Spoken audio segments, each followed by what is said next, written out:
بسم الله الرحمن الرحيم magacaygu waa Cabdul Latiif Xirsi waxaan ahay agaasimaha macadka Mind Success Institute waxaan maanta halkan oo ah bandhiga dhismaha Soomaaliyeed aan kula kulmay bangiga Salaam Bank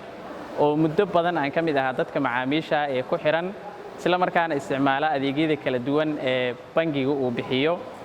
waxaan maanta halkan uga faa'iideystay fursad ballaaran oo bangigu uu bixinayay oo ahayd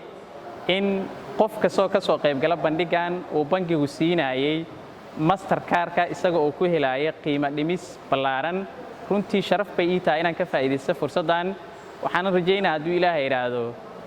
Mastercard-ka bangiga Salaam Bank inaan uga faa'iideysto wax badan oo noloshayda iyo mustaqbalkayga ku saabsan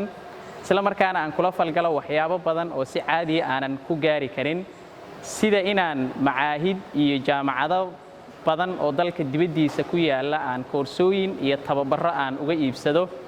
iyo wax allaale iyo waxaan doonayo inaan ku iibsado marka mar labaad iyo mar saddexaad aad baan ugu mahadcelinayaa bangiga Salaam Bank. Thank you.